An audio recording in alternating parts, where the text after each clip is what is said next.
Brincar, pular, correr e estudar são algumas atividades diárias realizadas pela maioria das crianças. E para que elas estejam aptas a realizar todas essas tarefas, é fundamental o cuidado com a saúde, principalmente do sistema respiratório. A bronquite é uma patologia respiratória comum nesse público e o diagnóstico precoce garante melhores condições de vida às crianças. Para falar sobre esta realidade, o Manhã Total tem o prazer de receber aqui na nossa sala de estar a pediatra e pneumologista Juliane Lacome. Seja muito bem-vinda, é um prazer recebê-la aqui, doutora. O prazer é meu, Patrícia, muito obrigada. Agora vamos esclarecer qual a diferença. A gente sempre confunde e tem muitas dúvidas em relação à bronquite com a asma. Tem diferença essas duas patologias? Isso são terminologias diferentes, mas no fundo, em termos de patologia, quer dizer a mesma coisa. Bronquite é um termo mais leigo, que a gente utiliza para as mães entenderem, e asma é um termo mais científico, né? Não é que a asma é mais forte que bronquite, né? As mães acham isso, mas na verdade são termos utilizados para a mesma patologia. É fator genético ou não, tanto a bronquite como a asma? Tem fator genético associado. A gente sabe que quando um dos pais, né, tiveram bronquite ou asma durante a infância, a chance do filho ter é em torno de 70%. E quando ambos os pais tiveram, a chance é em torno de 95%. Então, isso já está determinado, né, essa questão hereditária, genética, que vem acometer essas crianças. Né? Doutora Juliane, para a gente esclarecer um pouco melhor, nós vamos trazer algumas imagens. Eu queria que você comentasse para a gente, já que nosso tema central é a bronquite. Veja só na tela ali. Eu queria que a senhora comentasse pra gente. Aqui, né, do lado esquerdo, a gente vê então um brônquio normal e do outro lado a gente vê então um brônquio inflamado, o que acontece na bronquite, na asma, né? Dentro dele ali tem um aspecto, né, de secreção, que é o catarro que nós dizemos, né? Então, a gente percebe então que teve uma diminuição da luz, né, da entrada do ar nesse brônquio, o que caracteriza então os sintomas da doença, que são a falta de ar, o desconforto respiratório e a tosse. Doutora Juliane, a crise é algo insuportável e até perigoso, principalmente para o público infantil, não é? Começa pela falta de ar. Isso. Muitas vezes começa pela tosse seca, uma infecção de vias aéreas superiores e evolui em alguns casos com a falta de ar, que é o desconforto respiratório. Os pais têm que estar muito bem orientados a tratar essa crise já em casa, no início, para que ela não evolua, né, para gravidades, para uma maior gravidade, uma crise moderada ou grave. É difícil da gente reverter, inclusive, a nível hospitalar. A gente sabe que anos atrás, um tempo mais remoto, a crise era tão intensa e os pais não sabiam o que fazer, a medicina também não estava tão avançada nesse quesito. Hoje já melhorou bastante, tem medicação mesmo que onde você está, um local ermo, um local distante de um hospital, você pode utilizar, que você socorre o paciente, ele não corre risco nenhum naquele momento. Com certeza, e os pais precisam estar orientados a, quando do início da crise, já, né, usar o medicamento para que a crise não evolua. Às vezes vai para uma viagem, para uma fazenda, para um spa, para um resort, né? Então, precisam realmente levar o medicamento e estarem, né, protegidos ali se uma eventual crise acontecer, não evoluir com gravidade. A glote pode fechar? Não, porque a glote já seria uma doença de via aérea superior e a asma é uma doença de via aérea inferior. Então o paciente não chega a morrer de falta de ar? Chega. Corre esse risco? Corre esse risco, se não houver tratamento adequado desde o início da crise, se essa crise vier com uma intensidade muito forte. Então tem que socorrer a tempo, né? Tem que socorrer a tempo. Nós temos mais uma imagem na tela pra gente, Bruno, por gentileza. E essa imagem, o que diz pra gente, doutora Juliane? Então, essa imagem confirma a outra imagem, né, anterior, uma diminuição da luz, né, da entrada do ar ali, naquela foto em que coloca bronquite crônica e mostrando pra gente ali a secreção, que é o catarro, né, que é fruto dessa inflamação crônica das vias aéreas. E qual o período do ano que é mais crítico para o paciente que tem bronquite? É o período do outono e inverno, né? Ele sofre mais esse período? Esse período precisa realmente ter um cuidado especial na prevenção, né? Que é muito importante a gente deixar claro que tratar as crises não é tratar a doença, né? Tratar a doença é diferente. Existem medicamentos preventivos, tá? Para que ele não tenha crise. Nesse período, outono e inverno, é um período crítico para a gente tratar preventivamente, que a gente sabe que o índice, a ocorrência de crise vai ser maior. Nós temos mais uma imagem que eu quero colocar aqui na tela pra gente. Olha só, doutora Juliane.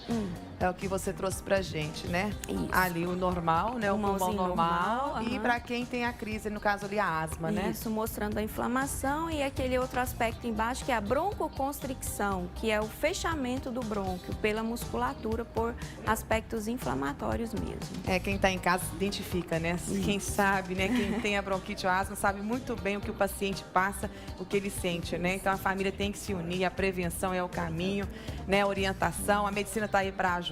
E a gente tem muitas dúvidas a respeito, por isso a gente trouxe esse tema. Eu quero compartilhar agora com o Fernando Prado, que está chegando com as suas informações e a participação do nosso público. Bom dia, tudo bem com você? Bom dia, bom demais. Bom dia, doutora Juliana, tudo bem? Bom dia. Realmente, quando a gente fala de bronquite, principalmente infantil, as mães se desesperam, sofrem muito.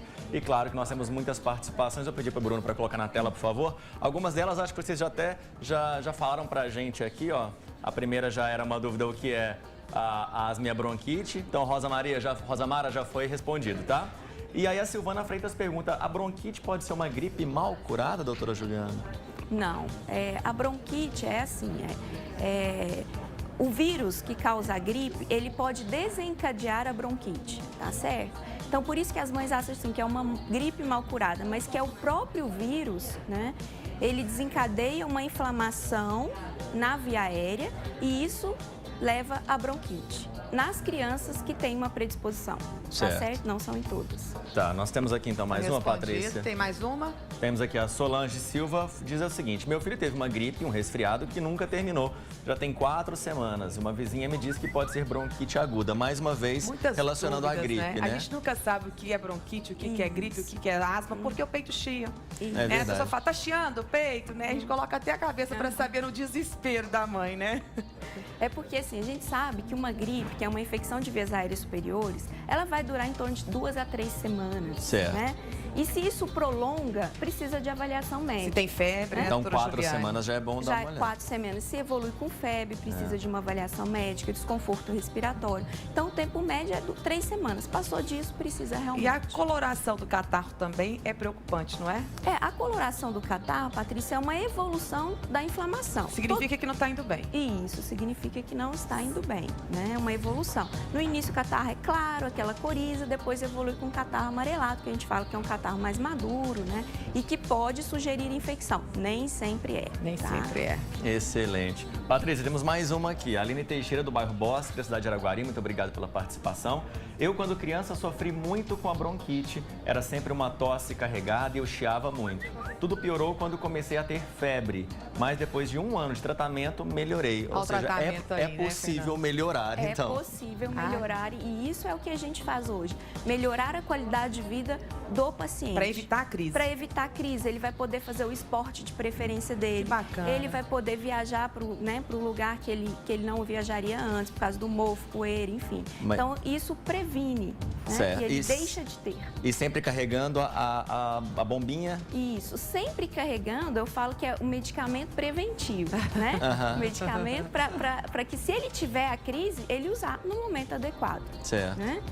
Não é uma neura, assim, dependência da bombinha. É mais realmente como um aspecto para ele se prevenir e a crise não evoluir com gravidade. Agora, a gente traz aí só para criança, mas os adultos também sofrem com a bronquite e isso também herda ao longo do tempo pela condição de vida levada, não é isso? O cigarro, principalmente, é fator preponderante. O cigarro nos adultos, ele é um fator desencadeante, né? Muitas vezes esses adultos, eles já têm, né, a doença na infância e não trataram. Né? E a gente sabe que é uma doença bimodal, manifesta em fases precoces da vida e fases mais tardias, principalmente se associada ao cigarro. E como diagnosticar a bronquite? Saber que aquele paciente de fato tem? São exames que são feitos? Como que isso é feito? Uma consulta num especialista? Isso. O diagnóstico, Patrícia, ele é um diagnóstico clínico, né?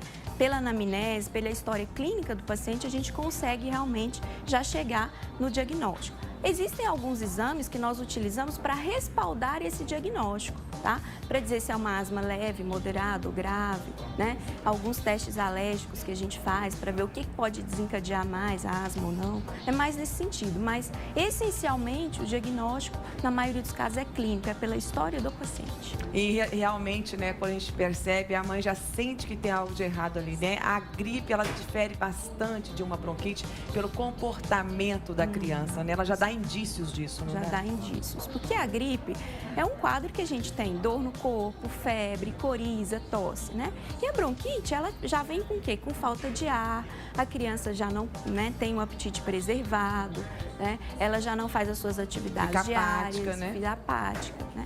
É totalmente diferente.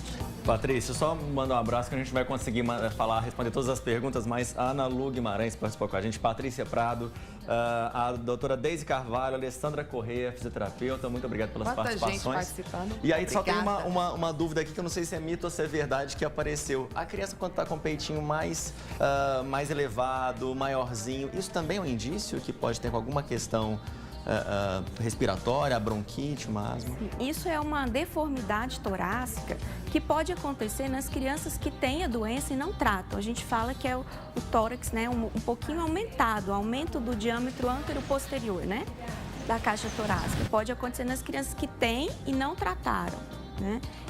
E tem outras deformidades torácicas que podem ou não estar associadas com a doença. Agora a gente pode também relacionar o clima do Brasil, que é bom por demais, tropical, né? O que não favorece tanto essas crises ao longo do ano, Sim, né? mas a gente tem um fator aqui na nossa região que é um fator crucial, que é o tempo seco. Né? Esse ajuda também, né? Isso é um fator realmente que né, colabora para o desencadear das crises. A gente percebe aí, não é, Fernanda? É a prevenção, é a consulta, a informação para tirar o paciente da crise, evitar transtornos e correr risco, jamais, né? Orientação, prevenção, tratamento, a medicina está aí para ajudar e como tem ajudado? Com certeza, melhorar a qualidade de vida sempre. Tá certo, Fernanda. Até daqui a pouco. Muito obrigada então. pela participação. Obrigada. Nós batemos um papo aqui com a pediatra e pneumologista, doutora Juliane Lancôme. Muito obrigada pela presença, adorei recebê-la. Obrigada, Patrícia. Teus olhos lindos, viu? Obrigada. Um beijo para você, um ótimo dia. Beijo, muito Volte obrigada. sempre, Obrigada. viu? Tchau, Bom tchau.